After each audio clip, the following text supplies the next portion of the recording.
Dear introverts, today we're going to do something different. Today we have a special English speaking introverted. So I'm glad you said yes to my invitation and to my proposal. Arabella, thank you for being here. You're very welcome. Thank you for inviting me. I have been following you for a long time. I wasn't sure you were going to answer me because I didn't wrote to you before, but I was very glad that you did. So, what about you? Who are you and where do you come from?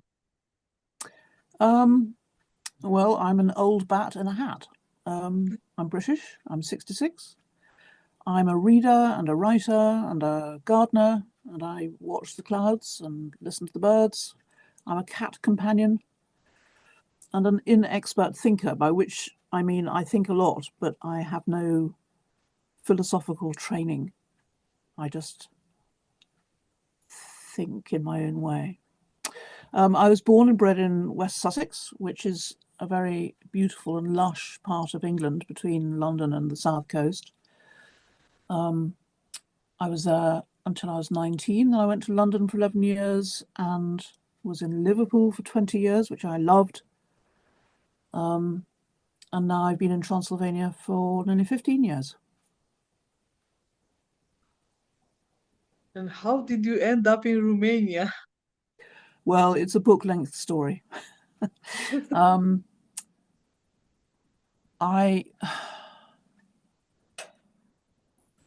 Basically, I came here on a holiday for a week. I came to Zărnești, and we came up to this village on a căruță, this group of women who were having a holiday in Zărnești.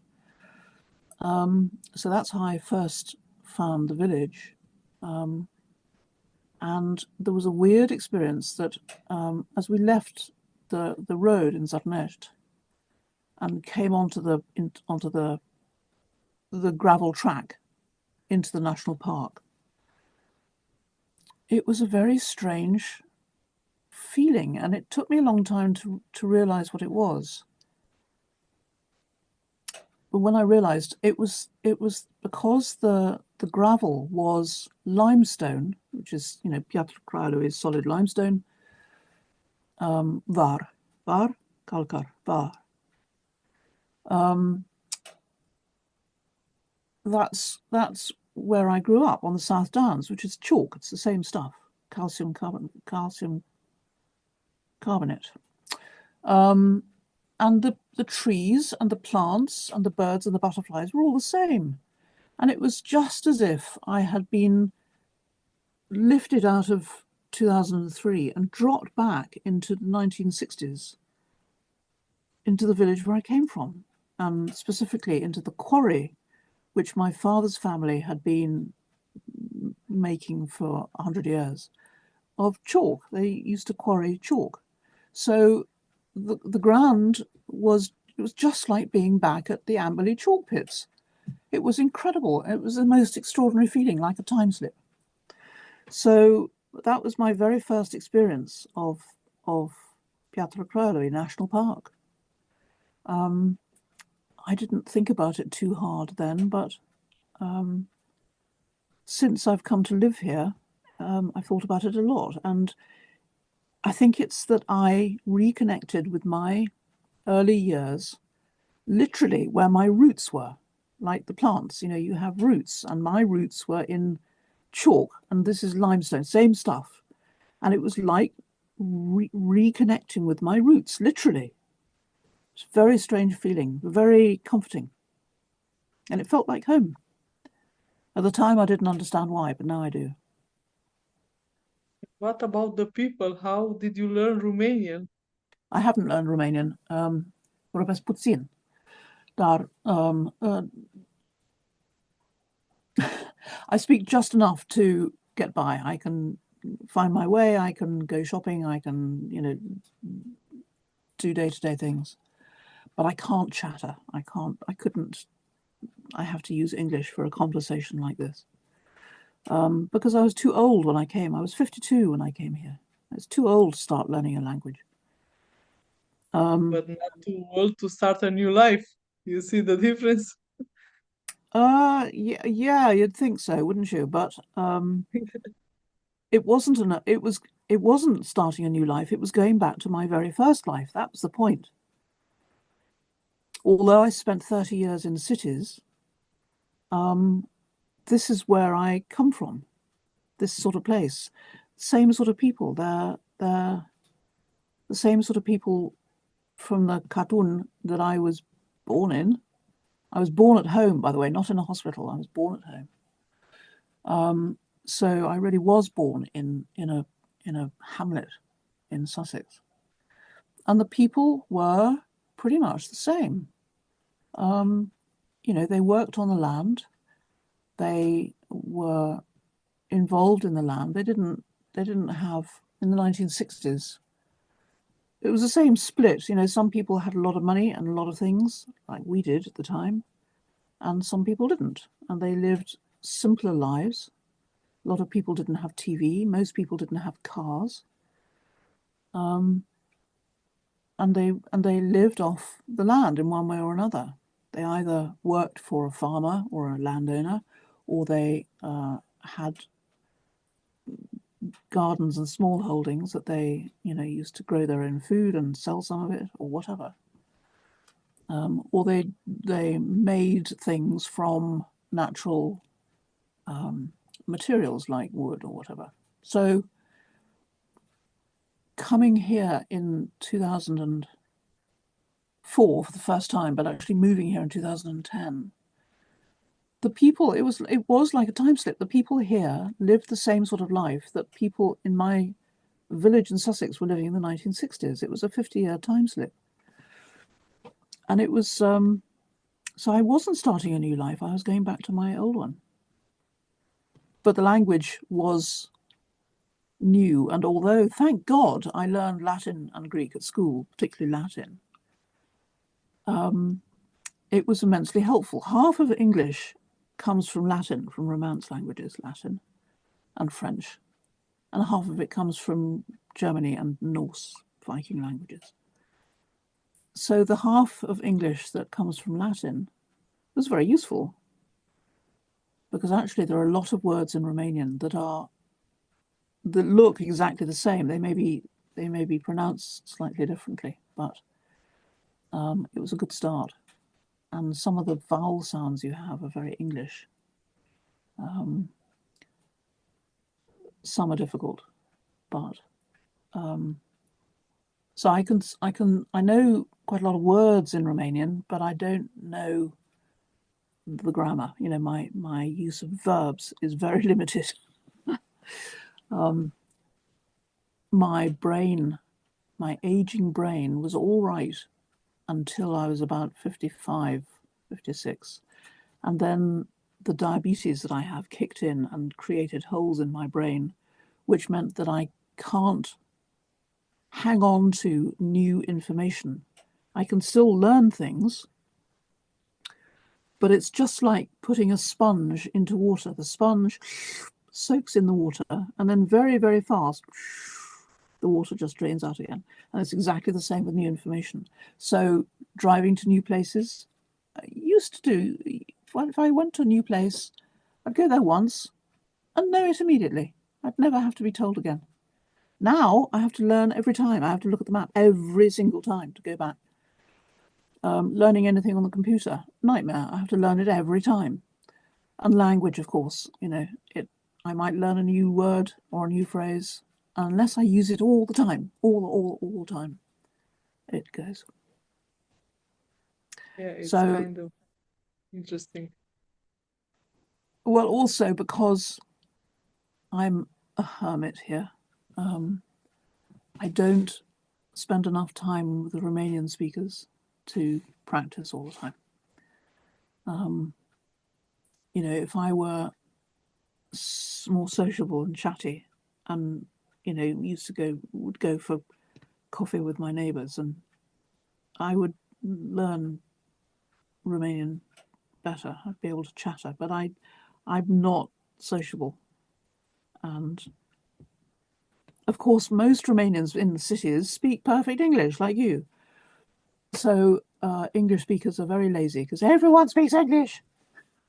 So we don't need to try.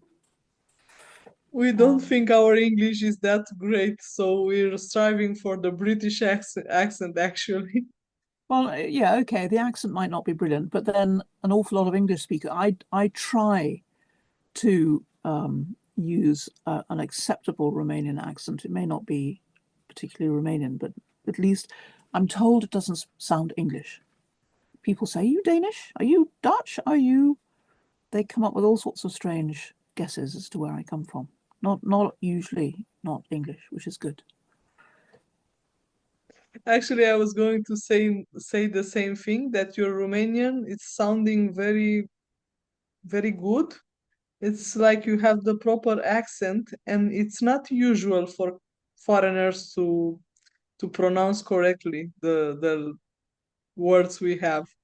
Well, it's good to Actually, I saw this study on TV, and the Japanese that were trying to learn Romanian, they said that our grammar is, oh my God. And I was like, Japanese, you have 60,000 of letters. How do you find Romanian difficult? I've only, I mean, I learned classical Greek when I was, when did I start learning that? 11, 12. And did Latin and Greek for only for 5 years. And I learned Russian for 2 years, and it was actually because it was only me and the teacher and one other girl. I was quite fluent in Russian when I was 17. Did very well in my O-level exam. I got I think a top mark in Russian. But of course haven't used it since, so it's all gone. I can still read it if I try, and I can still read Greek. And when I went to St. Petersburg, it was useful to be able to read the street signs. But I'd forgotten most of it. I had a Ukrainian visitor here, and it was very tactless to use any Russian words with the Ukrainian, of course, but it helped a little bit. Otherwise, we live with Google Translate.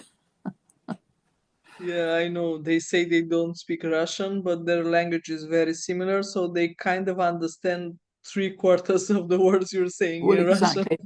But you know, I know it's tactless to use Russian. I mean, I did apologize, but you know, I mean, the amount of Russian that I remember is very small because I've never used it in nearly 50 years. So I've forgotten it all. But the point is that I've only ever tried to learn European languages. I've never tried to learn even Turkish or Estonian or Finnish. You know, it's just completely foreign to me, let alone Asian languages. Just another world. I don't know how anybody wraps their head around it. I don't have that sort of brain. Neither I. I think Asian languages are very difficult, and with the immense amount of letters, I wouldn't ever try to read it or understand it. It's very difficult for me. It's enough English, French, and some Spanish, some Italian. It's enough for me. But the thing also with Asian languages is that their entire mindset to life in general is different to ours. You know, English, French, Spanish, European languages, European people are very similar. I mean, obviously there are little cultural differences, one or two big glaring cultural differences because of history mostly. But, you know, we're one people basically, and our languages are roughly similar. At least one can learn them without the basics, without, you know, struggling too hard. But people think very differently in Asia about a lot of things. And it makes a difference when because the language evolves from the whole mentality as part of their attitude to life, which is different to European. I'm not saying it's any less good or better. It's just different. And I think that is also something one has to take into account. It's kind of interesting when you see certain movies where an Englishman is going to China or India, and he gets in love and he stays there because the process of adapting is very difficult. I can't understand it very well. No, I mean, my brother, actually, he got a job in Bangkok in 1970 when he was, how old was he? 23? Is that right? Yeah, 23. So he was young when he went out there, and he lived in Bangkok for a long time and married a Thai girl. And he loved Thailand. He loved the attitude. He was a very shy, emotionally repressed Englishman. But in Thailand, he was a different person. His personality was able to flourish, which is interesting. He did well, and in the end, he continued to live in Thailand, and his wife has been living in first England and then in Wales for the last 30-something years. Wow. So his Thai wife lives in Britain, and he lived in Thailand until he died last year. So yeah, people's adaptability is so different. It's fascinating. Yeah, I think that sometimes we are born in the wrong place, and when we get into the right place, we wouldn't want to leave. It happened to me too. I moved to Bucharest, and I feel more adapted here than into my old countryside village. But So it's where was home for you? it's near Ploiești, if you have ever heard of Mm-hmm. the oil city. Yes, I've only been to Ploiești once. I've been past it a lot because the DN1 goes straight past it. So I went there when they were digging up the entire city. Everything was roadworks, massive construction works everywhere. And it took me, I could get in quite quickly, but I couldn't get out. It took me hours to find my way out back onto the DN1. So that's my only experience of Ploiești. Yeah, right now it's not building construction, but it's kind of looking gray, the communist big blocks and stuff like this. It must have been so different before the war, before the Allies bombed hell out of it. It must have been a different town entirely. Now it's no, there's not much left that's beautiful, but hey ho. Yeah, if you want green scenery and nice landscapes, you wouldn't go in Ploiești, you would go to Brașov and other areas of Romania. Sure, yeah. Yeah, I'm lucky here because, of course, I'm 1,000 meters up in the hills, and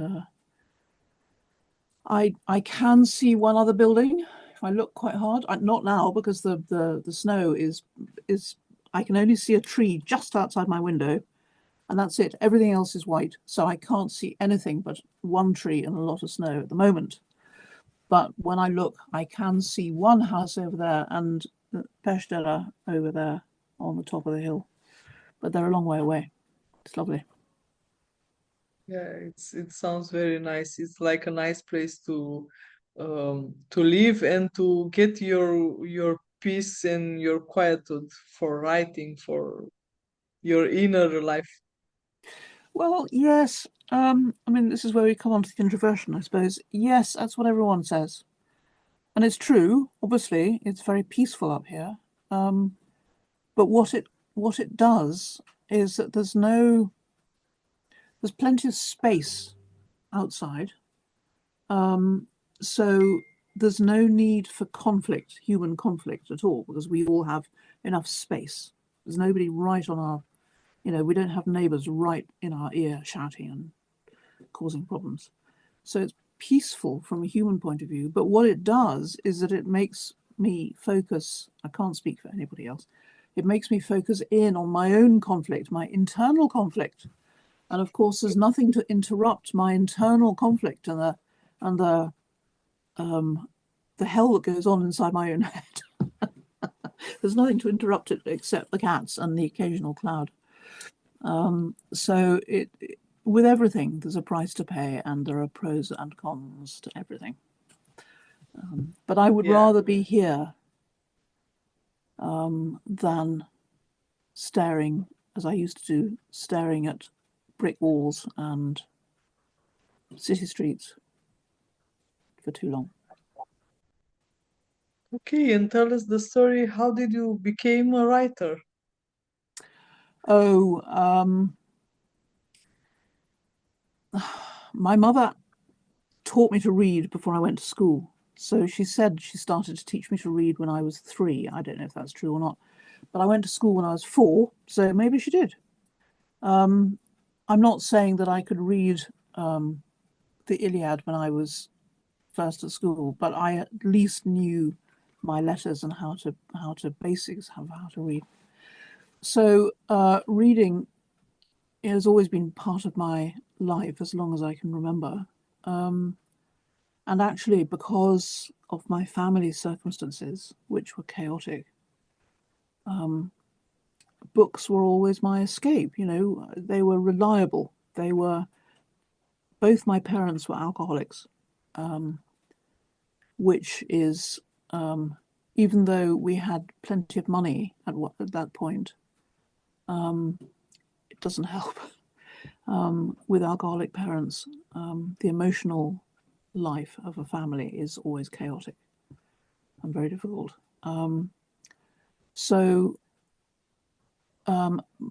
Much later on, a therapist told me that the worst thing you can do to a child is not beating it, it's inconsistency. It's being inconsistent in how you treat the child, so the child has no clue on what works and what doesn't, and how to approach the parent or anybody else. Because, you know, when my father wasn't around very much, he was working. He ran his own family business. But my mother, you know, when she was sober, she was the most delightful, charming, funny person. I've never, ever laughed with anybody like I used to laugh with my mother when she was sober. She used to have to, you know, if we were driving and talking about telling each other stories, she'd have to pull the car off the road because she was giggling so much. I mean, we were in hysterics, crying with laughter. And I've never laughed like that with anybody else. But when she was drunk, the sense of humor went completely. She became stupid and impossible, and she was intolerant of a child then. She used to tell me I was noisy and boring. And you know, I learned very quickly that I was unattractive, unlike my siblings who were all very attractive. And it was just in the way and tiresome, and she didn't want to deal with me. So my escape was either to be somewhere reading, or luckily we lived in the countryside, and I could vanish into the woods, down by the river, into our own orchards. I used to climb trees and, you know, mess about and have a lovely time. Nobody knew where I was, couldn't care less as long as I was out of the way. So it was lucky that I was in a time and a place where I could disappear quite safely. So reading, you know, my sister and brothers were at boarding school. My sister loved reading too. And I remember sitting on the floor, as her bookshelves were quite low. And I remember sitting on the floor and taking a book out of a bookshelf, and it was Homer's Odyssey, not in classical Greek. That was much later, but in a form retold for English speakers, you know, and it was entrancing. And I read the Iliad then afterwards. I should have read it before, but you know, hey ho. And I was completely in love with Greece and Greek myths from then on. Eventually I went to live in Greece for a bit, which was lovely. Not the same as the myths, but still. So I'd read anything, whatever came to hand. So it could be adult fiction, it could be history, it could be any old thing, you know, depending on what attracted me. So I get slightly upset about people who say, oh, well, children must read age-appropriate books. Nonsense. They should read anything. They should read anything. And if they don't understand it, that's fine. They'll understand it when they get older. So, but, if you just stick to age-appropriate books for children, they miss out on worlds. So, I'm all for just stuffing a child in a room full of books and letting them get on with it, like I did. It was wonderful. I read classics, and I was taught Shakespeare from the age of 7 at school. It was fantastic.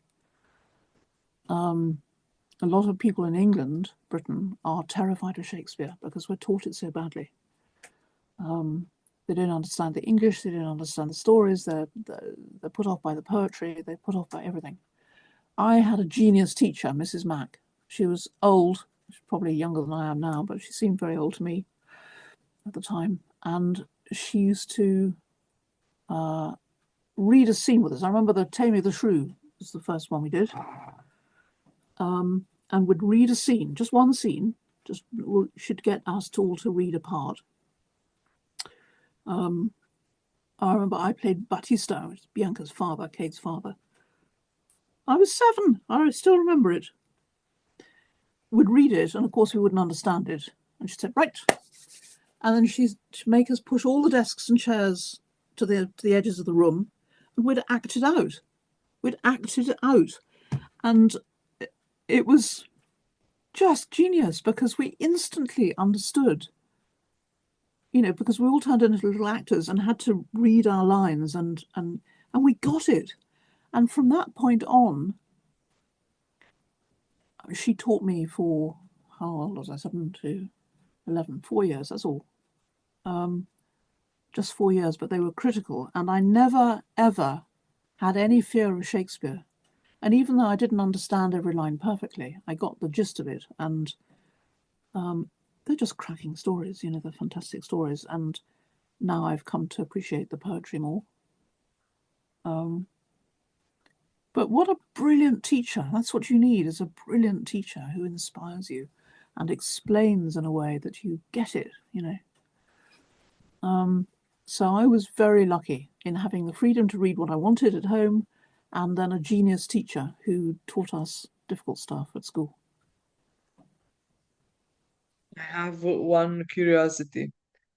Do you know the movie Freedom Writers? No. You have to see it because it's kind of your story, and I think that you will feel very, I don't know, happy and pleased to see this type of teacher in a movie. Okay, thank you. I'll make a note of that. Is it a Romanian film? No, it's an American film. Okay. But it's the same story with one teacher that it's inspiring, and I will not say more because I will spoil everything. So you have to see it and you will figure it out. What was the film that I remember making that sort of impact was, I'm desperately trying to remember what it was. It was Robin Williams being a teacher and teaching kids about reading and Shakespeare and poetry. What was it called? He was in a boarding school, and at one point he was standing on the desks declaiming poetry. Oh, Captain, my Captain. What was it called? Very famous film.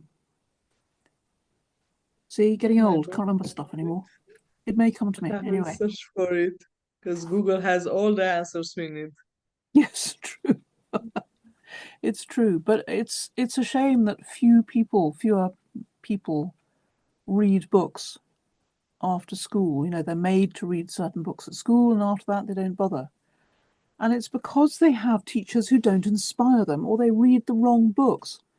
They're not shown the magic of reading, or like me, need to escape. I found reading disappearing into different worlds, animal world. Things like The Wind in the Willows, which is a classic English children's book, which gives human life to animals. So you have a mole and a badger and a rat, and the weasels, who are the baddies, and Toad, who are characters in the story. And they, Toad drives a car, and Ratty, has a boat, and they all have nice little houses and things. It's nonsense, from that point of view, but it's incredibly charming.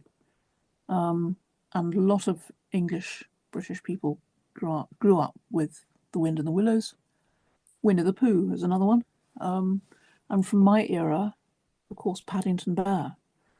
Can I tell you a quick story about Paddington Bear? Yes. You know Paddington? Not really. Oh, okay. Romania's slow in Paddington, but he became very famous when the Queen was still alive. What was it? I think, was it COVID? I can't remember what. Anyway, they made the first Paddington film. There are 2, if not 3 films now about Paddington. And that made him quite famous. And then there were these delightful little drawings of him meeting the Queen. And he did meet the Queen in the film, or was it in the film? There was a little video of him going to Buckingham Palace and having marmalade sandwiches with the Queen. I mean, the real live Queen. She played herself. Fantastic. With this little bear called Paddington who loves marmalade sandwiches. And so now he's very famous. But for a long time he wasn't. And I have known Paddington since 1968 or earlier, 67, 68. I was at school with the author's daughter. We were friends, and I used to go back to her house and meet the real Paddington, the actual original Paddington. So I've known about Paddington since 1960 something.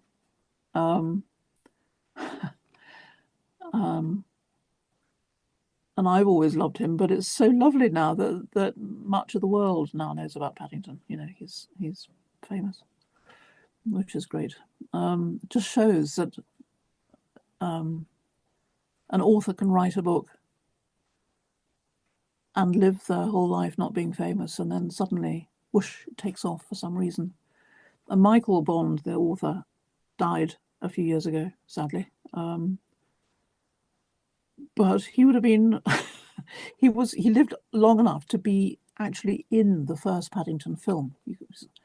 People don't know, it's not said, but there's one point, it's all set in London, and Paddington and the family he lives with are in a red London bus going down Oxford Street, and they pass Selfridges, this big shop, and in the window having tea there's this old man who waves. It's Michael Bond. Makes me cry just thinking about it. Anyway, so it's magic the way an author can have an influence over generations of children, and not even realize when they're writing the book. So it's every author's dream. Whether the same can be said of my books, of course, I don't know, but I doubt it. But that's a good dream to have. Wow, you're filled with stories. So I had to Google Paddington, so I found I will put it on my to see list. The early, I mean, you can see the newer TV, little TV things, videos, which are modern animation, which I don't like at all. But the original TV shows are only 5 minutes long, and they're narrated by a lovely old actor, and they're stop motion animations, and they're just delightful. So try and find the early TV if you can, from 1960s, 70s, because they give you the truth. I love white and black movies, so it's okay for me. They're in color. They're not black and white. Oh, okay. I think they're probably 70s, actually, early 70s. But they're just very charming, and they've got Michael Hordern's wonderful voice, very, very deep, very, very English accent. And they're just extremely charming. And they're on YouTube. I found them on YouTube, so they're free to see. Anyway, that's Paddington. So, yeah, I love children's books. And I only realized why I like children's books when I started writing them. The first Romexpo book fair I went to, Gaudeamus, in about 2015. I was there to promote my first Romanian children's book. I wrote it in English and it was translated, so it's bilingual, and it's called Floss, the Lost Puppy. Floss, cățelușul pierdut. And it's a true story. It's about a dog that I found here, and it's absolutely his story. I haven't changed a word of his story, but I've made myself into a Romanian family. And the narrator is an 8-year-old girl. And at the fair, it's been a bestseller in Romania. It's extraordinary. And at Gaudiamus, a little girl who was 8 came up to me and she said, "We love Floss." And she said, "How do you know what it feels like to be an 8-year-old girl?" And I said, "Well, because I was an 8-year-old girl and I'm still an 8-year-old girl inside. I've just got a lot more, years on top of it. But I still know what it feels like to be an 8-year-old. Oh, so I really puzzled her. She had to think hard about that. Okay. The great thing about kids is that if they hear a reasonable, logical to them, an argument that makes sense to them, they accept it. And that made sense to her. Okay. And all the comments that I've had from children showed me that what they liked about Floss was the emotional honesty. I mean, they didn't phrase it like that, but they like the fact that I'm honest and open about emotions, the character's emotions. And that I don't try and hide stuff. I don't try and pretend. I don't try and think that everything is magical when it's not. And they really like that. And I think kids also can spot a fake a mile off, a kilometer off.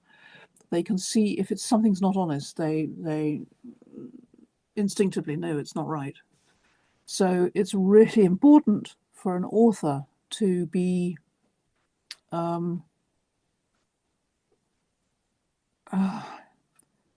I find myself having to look quite hard at myself, trying to remember how it felt, trying to remember how things were and still are, so that I can explain it properly in writing, in the story.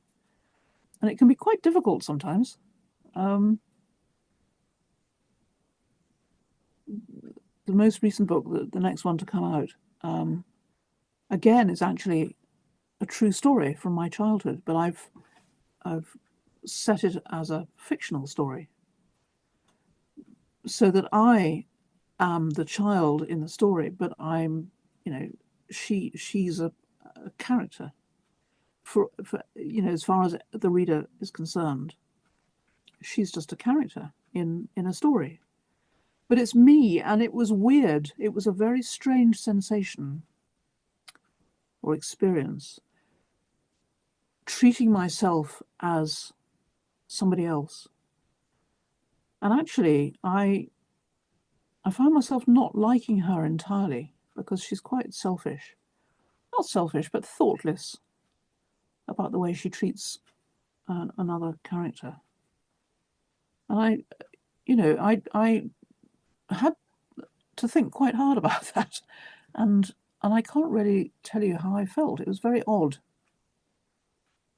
But a writer does have to be this curious mix of explainer and experiencer. You have to, I find that you have to either have experienced it or be able to imagine the experience and then translate it into the explanation in the book. And it's sort of a little bit of a, not schizophrenic, but sort of psychotic split, in that you want the reader to feel everything, but you, the author, have to remain detached. So we can do awful things to our characters. We can kill them off and torture them and, banish them to distant planets or whatever we do to them. Whereas human beings, we probably wouldn't be able to do that very easily. But as authors, yes, we can do anything we like. So it's a funny flip. Yes, yes, it is. Okay, so tell me what are like the advantages you have seen in introversion and the less advantages, the disadvantages.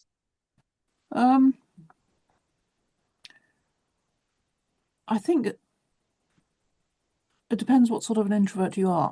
I don't think that I was originally an introvert. I still have my school reports from when I was 4.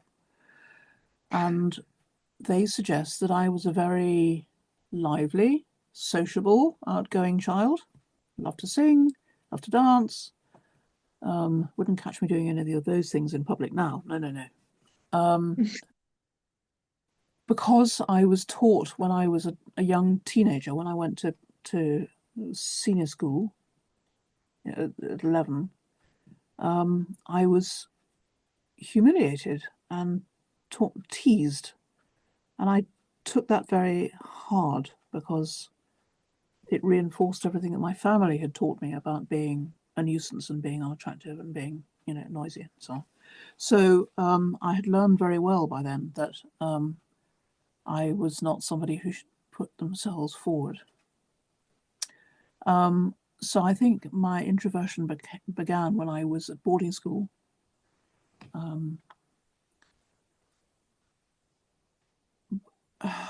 So it's given me some psychological strength based on other people who cannot bear to be on their own. They can't even bear to contemplate being on their own. I mean, my neighbours here in Transylvania, I've likened it in my book about Transylvania, I likened it to cats and dogs. Whereas dogs live in a pack, they live together, and they snap and snarl and they fight and they sleep together and they play together and they so but they want to be together. Whereas a cat, although they're more sociable than people think, they're perfectly content to be on their own and they're self-sufficient. I've got one here who's purring like fury because I'm stroking him. So I liken myself to a cat who's living amongst dogs, amongst my neighbours. That it's just a different social attitude. A lot of people associate solitude with loneliness, and of course it's nothing. The two don't coincide at all necessarily. Sometimes they do. My mother, who lived alone, mostly because she drove everybody away, was intensely lonely, and she associated that with living alone, which is not true. She was lonely because she'd driven everybody away, including me. So the psychological strength, I think, comes from being able to be solitary and enjoy it. I don't feel lonely when I'm on my own. Never feel lonely here. The times I feel lonely are usually amongst people. As I said earlier on, in a room full of people that I don't know. I find that incredibly isolating because I can't connect them. There's no connection. I realised as I was sitting in a park in London, I was staying with friends, and I just walked into the park because it was a lovely day, and I was sitting on a bench in this park, and there were lots of people around. And they were all doing stuff. They were usually, I suppose, 1 or 2 people walking on their own, but mostly they were playing with frisbees, they were playing tennis, they were kicking a ball around. A man and his wife were pushing their baby along a path within a foot of me, literally, that much away from me. And they didn't see me. I was completely invisible. Because, that's the only way you live in a city, is to not see other people. And then I felt lonely. That's when I felt lonely, when there were lots of people around and I had no connection to them at all. So that's my definition of loneliness, is lack of connection. The psychological strength of introversion is that you can feel peace because there's no one to give you the excuse for conflict. And as long as you have no internal conflict, if you're happy, all is well. Of course, there's the other side to that.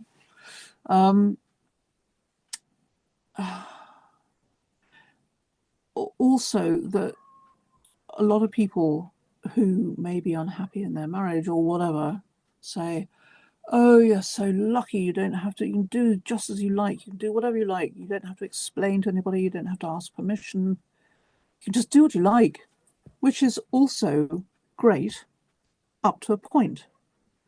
For one thing, it makes you selfish, makes me selfish. I can't speak for everybody else.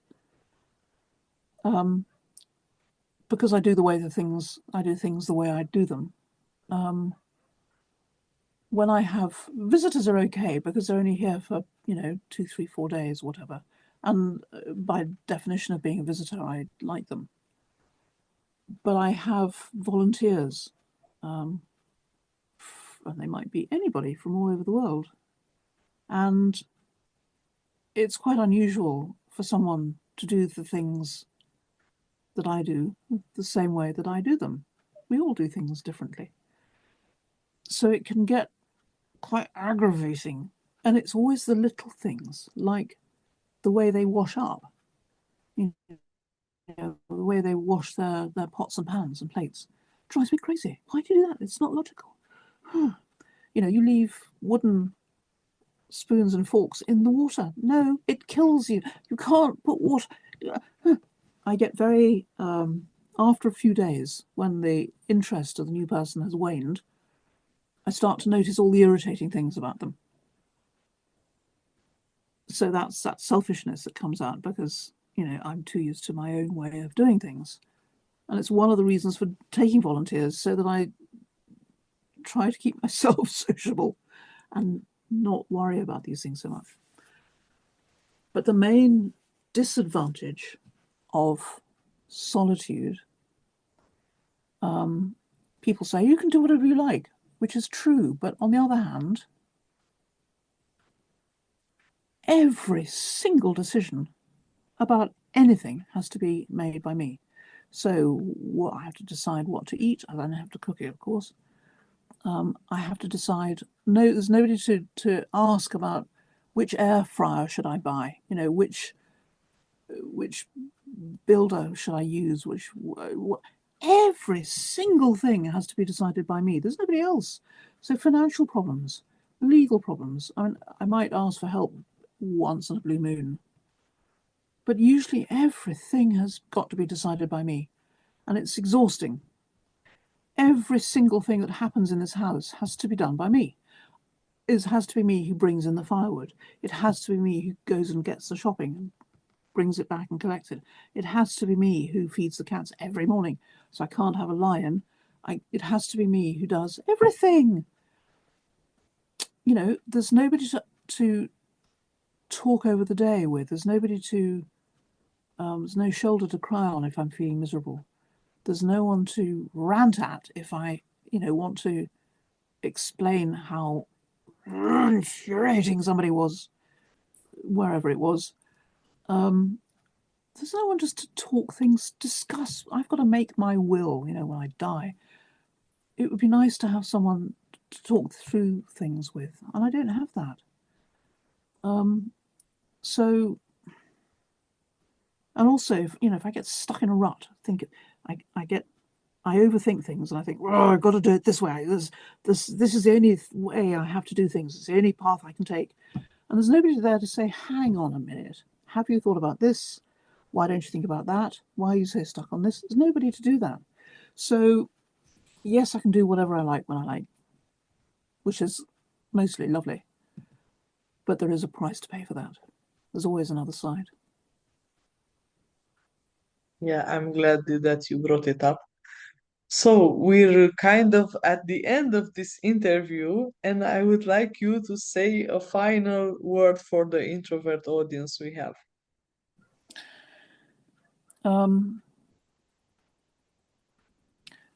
We're all different, and I think that there is a tendency now, because there's now a big medical, pharmaceutical, psychological industry that wants us to spend money.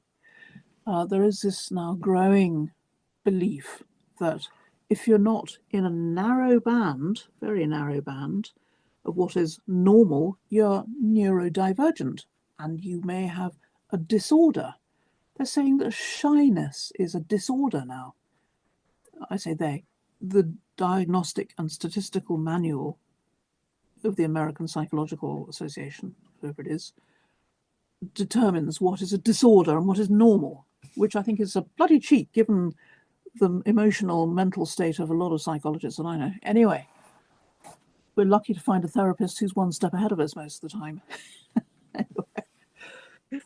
But the longer I live and the more I read and the more I talk to people, there's no such thing as neurodivergent. We're just all different, and it's fine to be different. The only time it becomes a problem is if it's so different that it disables or disrupts your life to a critical degree so that you can't live a normal life. Or whatever normal is, you can't live a happy life.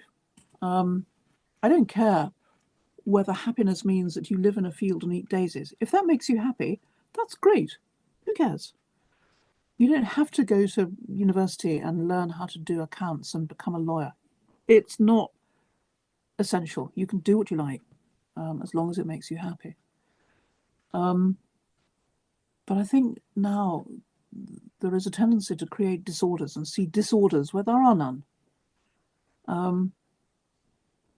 I think we can be eccentric and celebrate that and enjoy being different. Eccentrics, I mean, some people might say I'm eccentric because of the way I live, but I don't see myself as eccentric at all. I think I'm perfectly normal.